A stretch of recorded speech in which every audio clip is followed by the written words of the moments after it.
Solve करेंगे operating cycle के questions, ठीक है।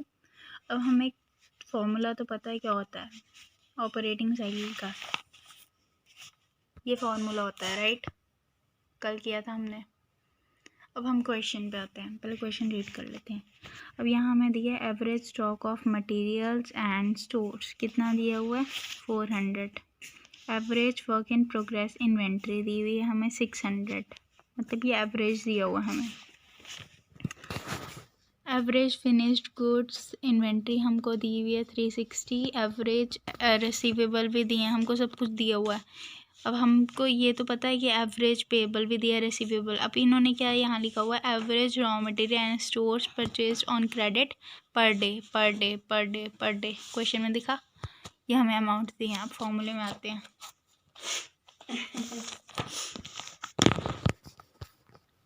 अब यहाँ पर क्या लिखा हुआ है, यहाँ लिखा हुआ है रॉ मटेरियल। अब हमें क्या लिखा है, ऑपरेटिंग साइकिल का फॉर्मूला होता है gross operating period minus payable defer period. अब ग्रॉस ऑपरेटिंग साइकिल को निकालने के लिए हमें क्या दी हुई आइटम्स, इन सब को फाइंड आउट करनी पड़ती हैं। Raw material, work in progress, finish goods, receivable, conversion period. Raw material conversion period का फॉर्मूला होता है average stock of raw material upon raw material consumption per day.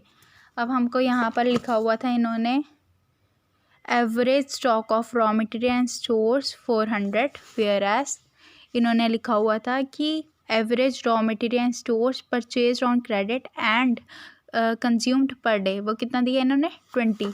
तो हमें पता चल गया, हमने इन दोनों को डिवाइड किया, हमारा ओवरऑल क्या निकल गया, रॉ मटेरियल कंजप्शन पीरियड।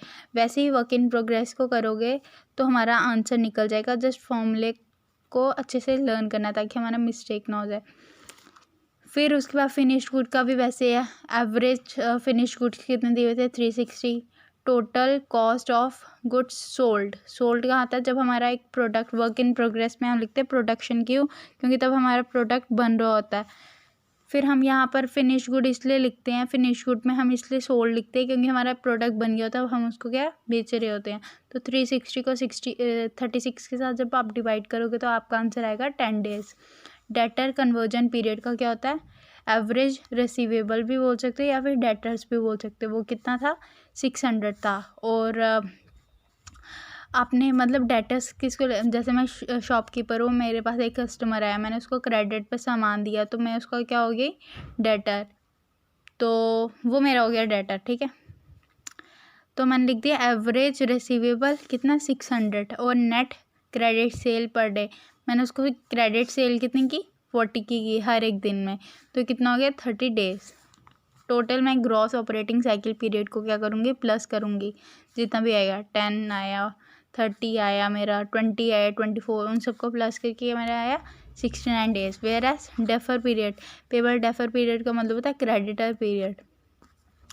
तो मेरे एवरेज क्रेडिटर्स कितने थे 360 थे, और मेरे मतलब मैं हूँ शॉपकीपर, ठीक है, मैंने पीछे से मैन्युफैक्चरर से सामान लिया बट क्रेडिट पे, तो मैं उसका क्या होगी क्रेडिटर, ठीक है। तो मैंने लिखा नेट क्रेडिट परचेज, वो मेरा हो गया क्रेडिटर, ठीक है। नेट क्रेडिट परचेज पर डे वो कितना हो गया 20 है, मैंने इन दोनों को डिवाइड किया तो मेरा आया 18। अब मेरे को क्वेश्चन में क्या निकालना था, ऑपरेटिंग साइकिल पीरियड उन्होंने मेरे को बोला था कि निकालना है। अब इसका फॉर्मूला मेरे को पता है क्या होता है, gross operating cycle period minus payable defer period. तो मैंने जब 69 को 18 के साथ माइनस किया तो मेरा आया 51 डेज। तो क्वेश्चन हो गया मेरा complete. I hope you get everything clear. Bye bye.